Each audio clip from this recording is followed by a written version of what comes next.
यांचा हा 5.5 महिना श्राद्धविधी या ठिकाणी परिपूर्ण होतोय. मी अक्काच्या विषयी खरं तर पहिल्यांदा बोलणार होतो, पण मला माहिती होतं कदाचित मला बोलता येईल ना बोलता येईल, म्हणून म्हटलं तेव्हा आपला आपण थोडंसं चिंतन करू 5-10 मिनिट. खरं तर आमच्या अक्काच्या सद्गुण संस्कारांनी हा आरोटे परिवार या ब्राह्मणवाडा गावामध्ये अत्यंत यशस्वी कर्तृत्व संपन्न असा परिवार आहे. बसा रे भाऊ, बसा काय पाहुणा कोण आहे. खर तर गेली अक्कांचं मला वाटतं वय 42 वय होतं ना, बरोबर 42 योगेश 40. आपण सर्वांनी पाहिलं तर 40 वय खर तर जाण्याचं नसतं, आनंद पुण्य धर्म करण्याचं वय असतं. आमच्या अक्कांनी या इहलोकीच्या यात्रेचा प्रवास या ठिकाणी थांबवलेला आहे. 40व्या वयात ही माय माऊली भगिनी जाते म्हणून हृदयातला अर्धा कप्पा अश्रूंचे ठाव घेतोय, पण इकडे पुन्हा हिच्या जाण्यानं अर्ध्या कप्प्यामध्ये आनंद पण होतोय. याकरता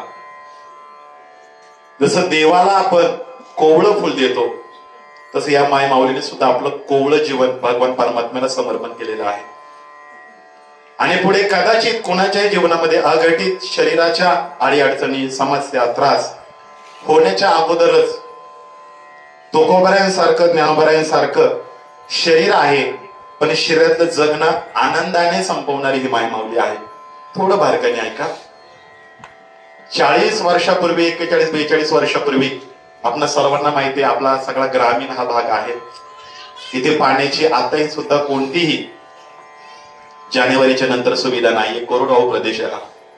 पण अशा अवस्थेमधून ही लेकरू येवले परिवारातून क्षेत्र उत्तमापूरवरून इथे यावं. इथे आल्यानंतर आमच्या सविता अक्काच्या आईच्या येवले परिवारामध्ये या गुणवंशामध्ये या डीएनए मध्ये या रक्तामध्ये काय प्रामाणिकपणा असेल, काय कष्ट असेल, काय भगवंताच्या चरणाविषयीची निष्ठा असेल, काय प्रयत्न असेल, काय पुण्य असेल, तिच्या जीवनामध्ये काय कर्म असेल, काय धर्म असेल, काय प्रामाणिकपणा असेल आणि काय जगण्याची पारदर्शकता सून म्हणून आली. पण जाताना हे सगळं पाहतोय ना, नंदनवन करून दिली बरं का माय माऊली, नंदनवन करून.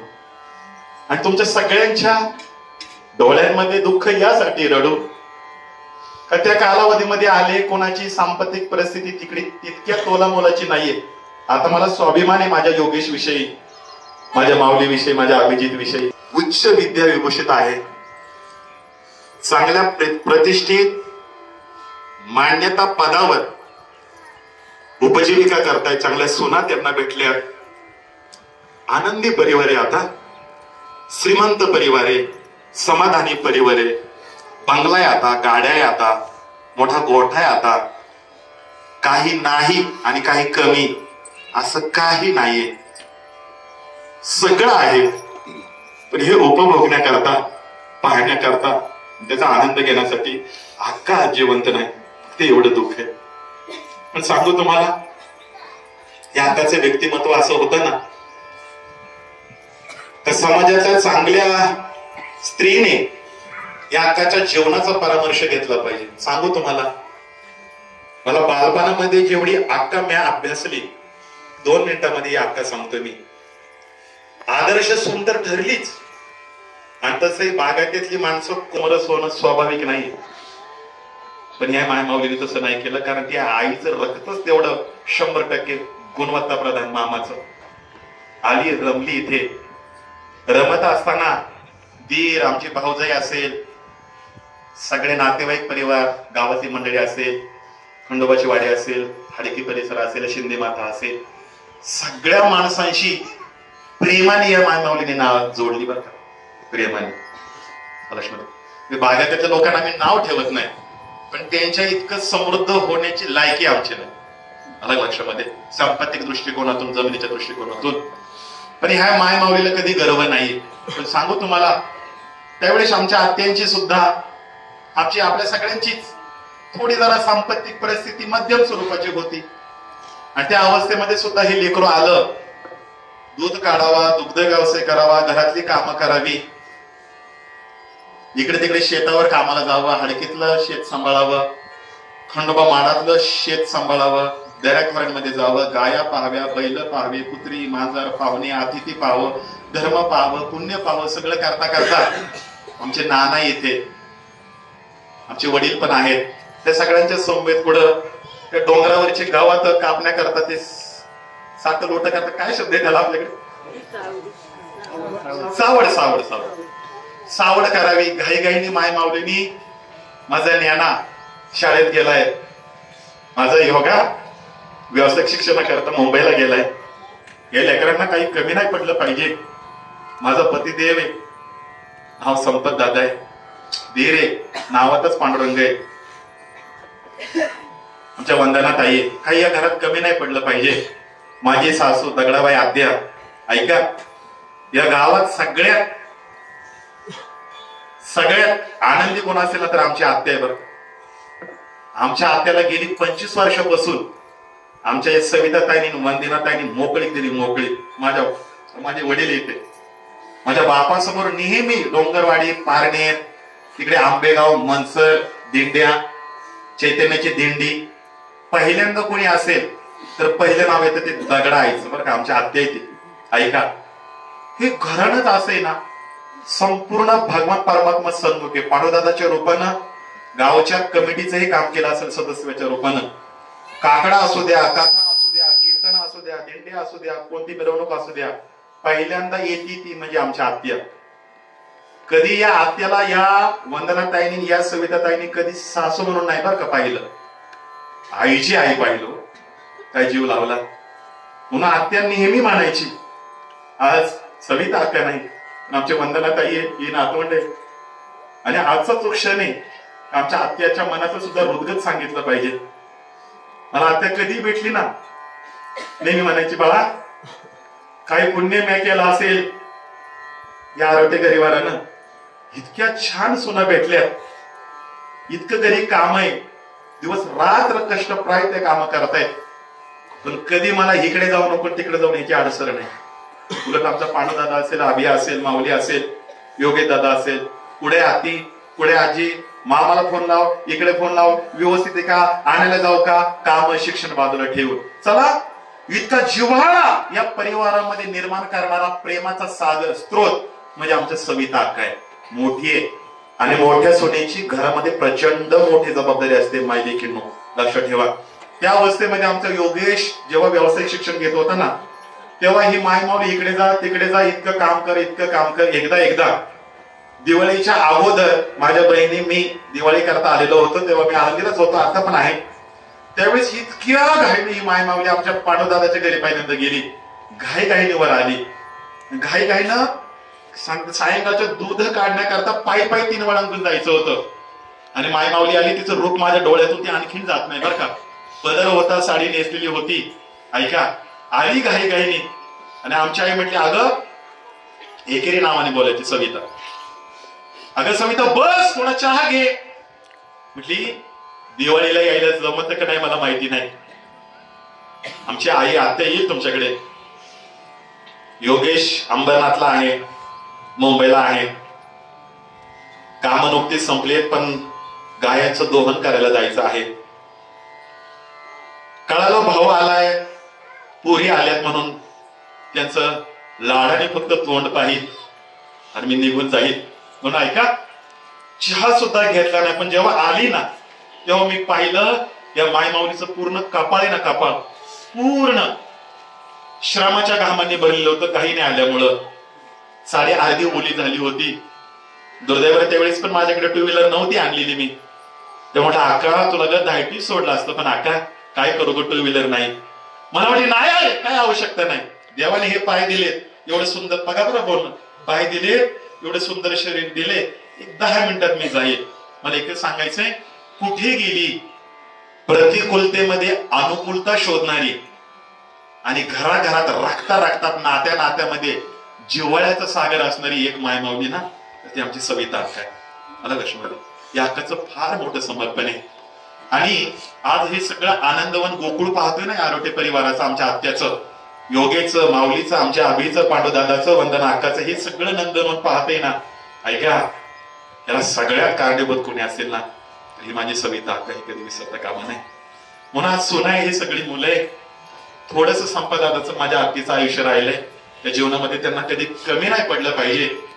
एवढी आजी पण आहे, सगळे भावंड आहे, मामा इथे, सगळ्यांना कधी या नात्यामध्ये संपदादाला आपल्या पत्नीची आठवण नाही येऊन द्यायची, कधी आठवण आलीच नाही पाहिजे. इतका आनंद आपण दिला पाहिजे. कारण जगात नेहमी सांगत आलेल्या आई, आपल्या शास्त्राने सांगितले मातृदेवो भव, पितृदेवो भव. एक 2 मिनिटामध्ये एका आईचं समर्पण काय असतं मी सांगतोय. थॉमस एडिसन शास्त्रज्ञ होऊन गेले. ऐका, शाळेमध्ये जात होते, शाळेमध्ये, आणि शाळेमध्ये जात असताना ते प्रायमरी शाळेमध्ये प्रचंड मठ्ठ होते, एकदम बद्ध, आणि मुलाच्या बालमनावर परिणाम होईल म्हणून त्या मुलाच्या समोर त्याच्या आईला नाही सांगावं का हा शाळेत यायचं सुद्धा लायकीचं नाही.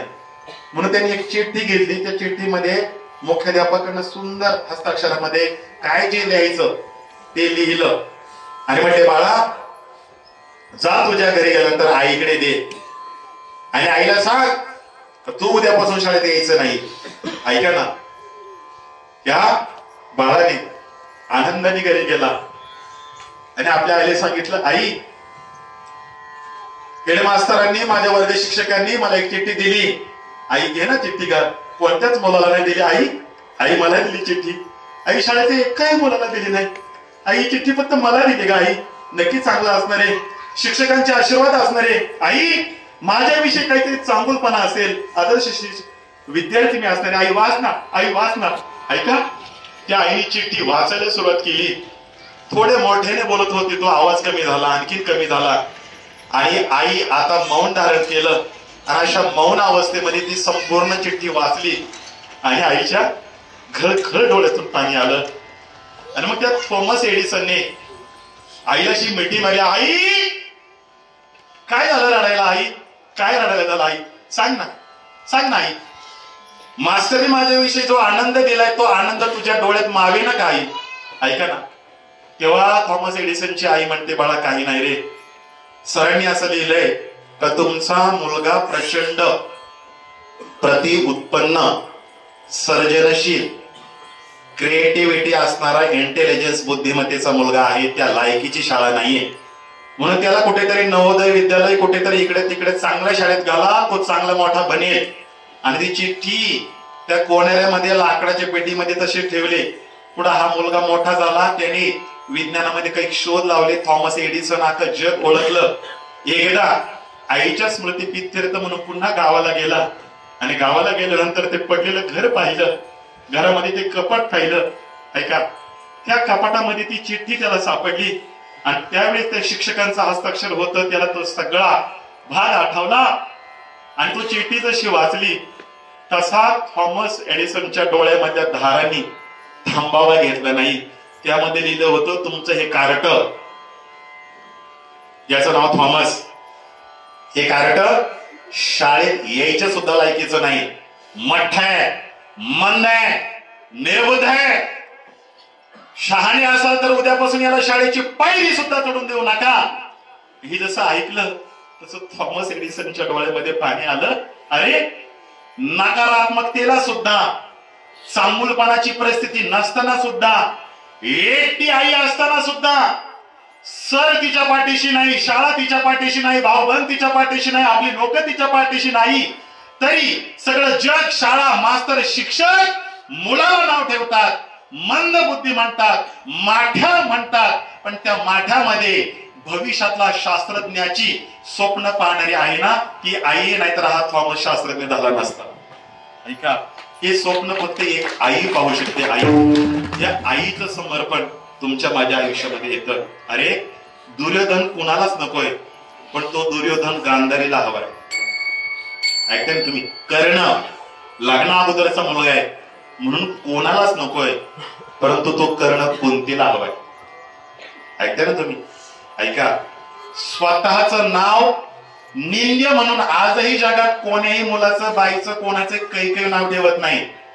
जगासमोर अपराध स्वीकारले, निंद्य ठरली, पण या जगाला सांगितलं, रावणाला या जगाच्या पाठीवर मारणारा कोणी असेल तर तो कौशल्य पुत्र राम आहे. हे एका आई मुळे कळालं, त्या आईचं नाव कैकेयी आहे. ऐका, सीता किती शुद्ध आहे हे जगाला कळालं, कारण कैकेयी आहे. हनुमंत दास्य भक्तीतला किती दास्य नावाची भक्ती करू शकतो, किती बुद्धिमंत आहे हे जगाला कळालं कैकेयी मुळे.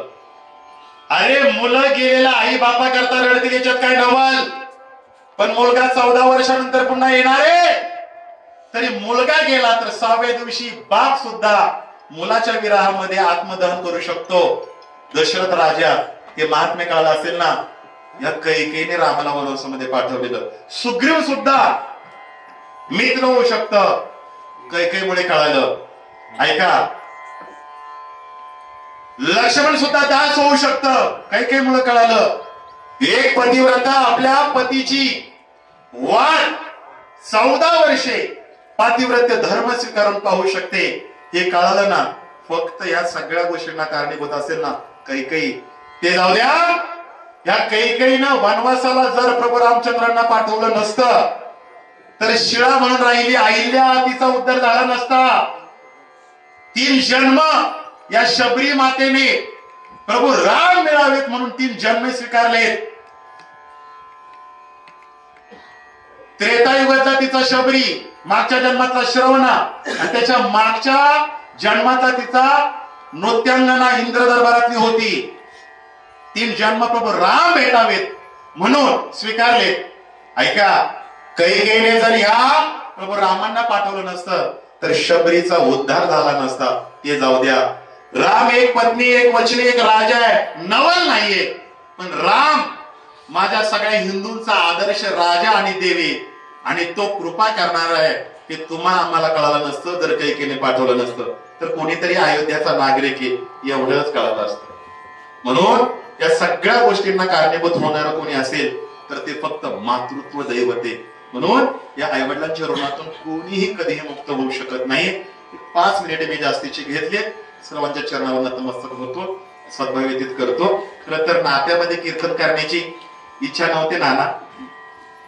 का नव्हती? कारण आपल्या लोकांना या गादीवरून बोलणं, कारण ज्यांनी आपल्याला भोंगळ्या अवस्थेतून पाहिले, चड्डीच्या अवस्थेतून पाहिले, त्या लोकांसमोर आपण काय त्या माय बाप लेकी चुलती काकीच्या समोर काय डोस पाजणार. म्हणून माझ्या वडिलांना मी नकार देत होतो. पांडुदादाचा आधीचा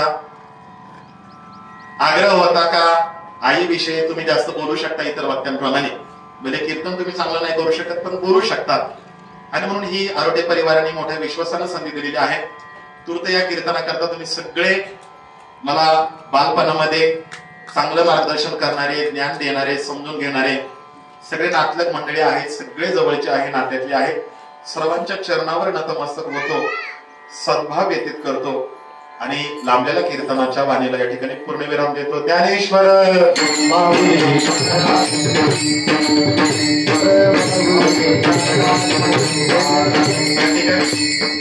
अतिशय सुंदर बाळूदादांनी स्वप्नील साऊंड सिस्टम या ठिकाणी मदत केली. कोटी कोटी धन्यवाद. या ठिकाणी आपल्या गावातील मृदंगाचार्य रोहन महाराज सुद्धा आले. माहितीये ना, मुद्दाम मी सांगतोय, आपल्या कनरवळ्यातला आहे. सुरुवातीला माझ्याकडे शिकत होता, पण आता संकेत गुरुजींकडे गेलाय. अति सुंदर छान या ठिकाणी सेवा केली. आळंदीवरून लेकर गारठ्याचे आले, कोटी कोटी धन्यवाद. गुरुवर्य पूज्य आरोटे महाराज सुद्धा पंचपदीला आले.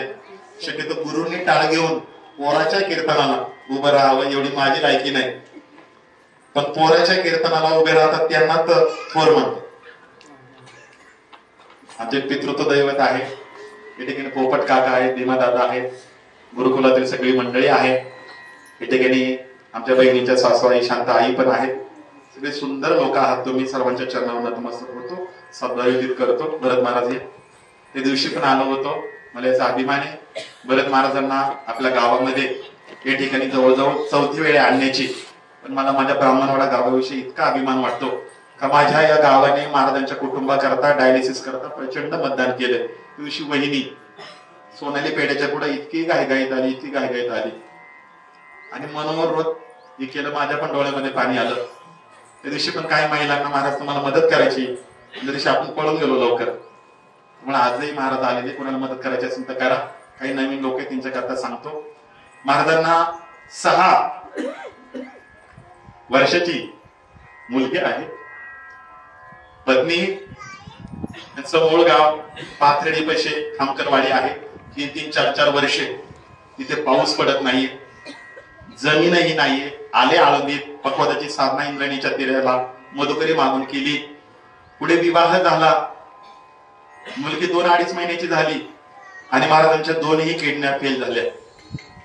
म्हातारपणात आई दुसऱ्याच्या बांधावर जाऊ लागली. शिकलेली पत्नी आळंदीमध्ये दुसऱ्याच्या बांधावर कामाला जाऊ लागली तरी डायलिसिसचा खर्च, किडनी ट्रान्सफर करण्याचा खर्च डोक्याबाहेरचा होता. आईने हे दुःख 2 वर्ष पाहिलं. महाराज डायलिसिस होते. आई म्हटली, आई तर तिला म्हणायचंय का लेकरू दुःखात तर मी आनंदात होऊ शकत नाही. बाळा, माझं जगून काय फायदा नाही. आईने किडन्या दिल्या, पण त्या किडन्या सुद्धा 8 दिवसाच्या पुढे राहिल्या नाही. आई आदू, महाराज आदू. तेव्हापासून गेल्या जवळजवळ 8 वर्षापासून महाराज डायलिसिस वय. हातामध्ये व्हेन आहे,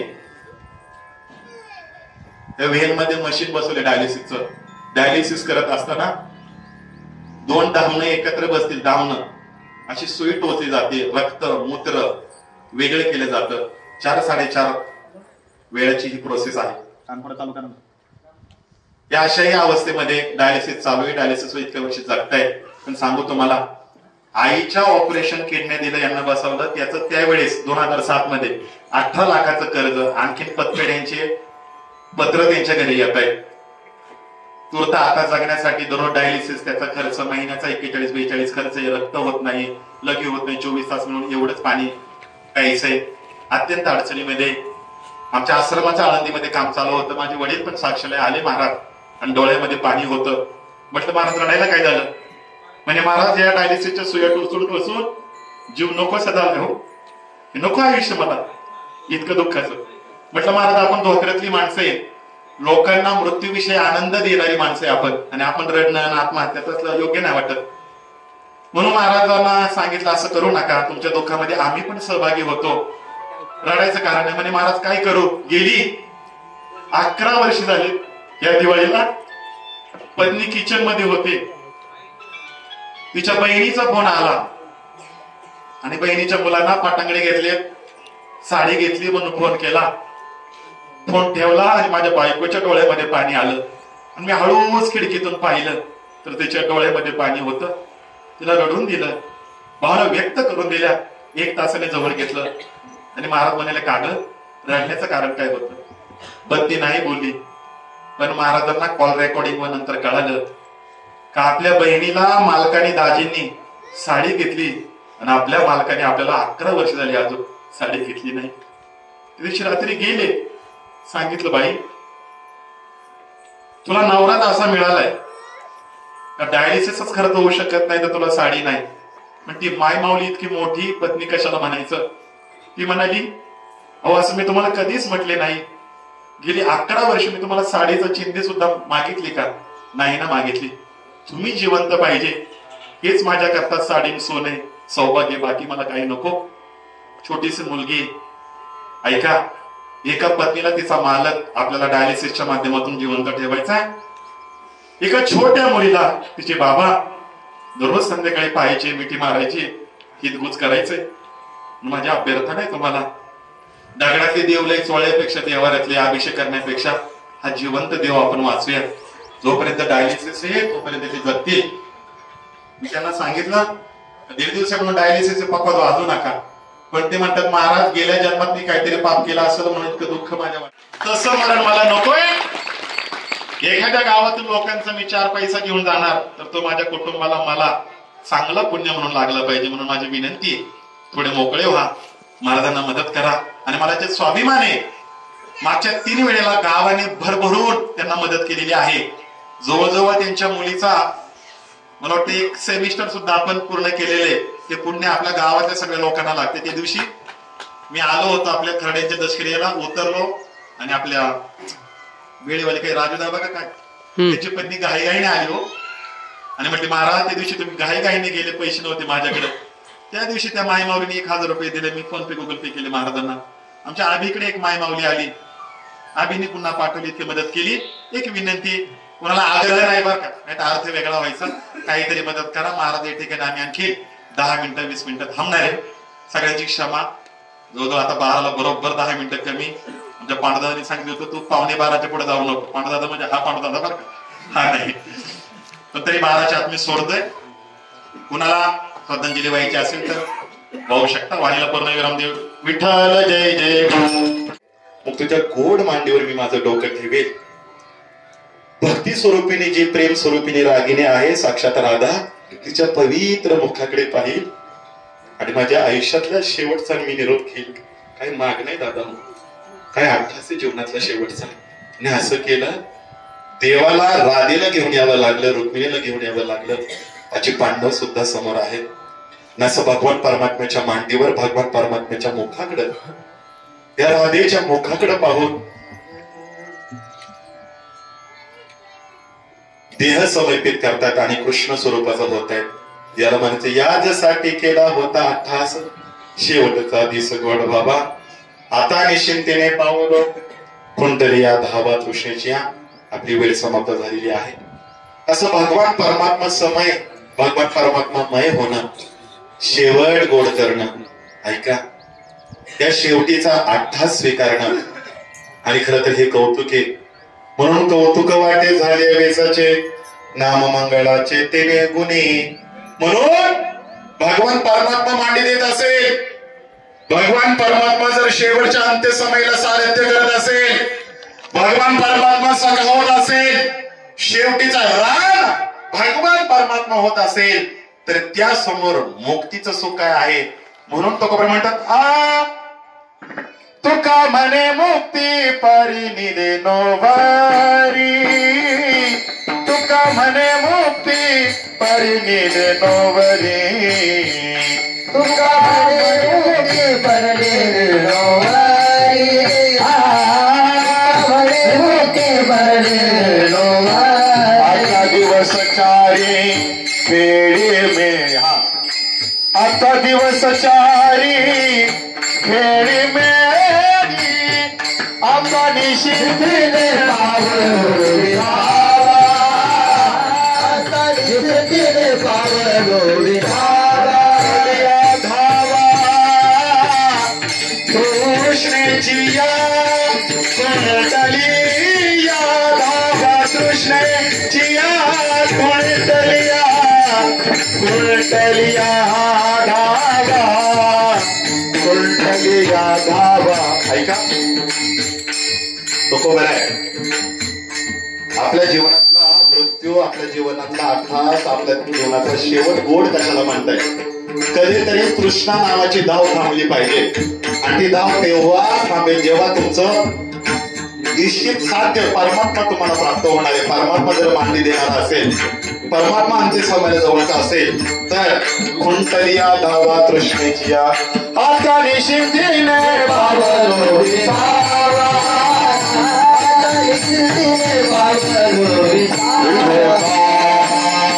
कुमारी कुमारी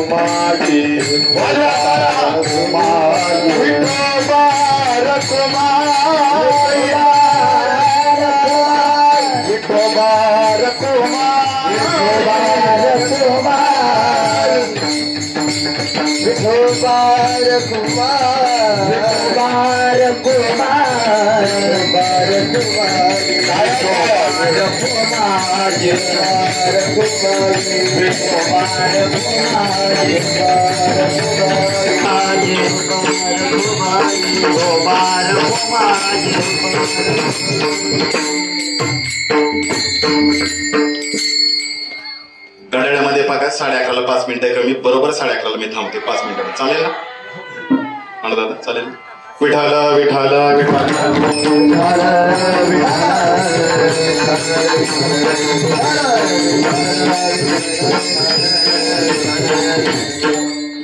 या ठिकाणी आपण सर्वांना ज्ञात आहे. बस 5 मिनिटं शांत होते फक्त खाली बस. या ठिकाणी कैलासवासी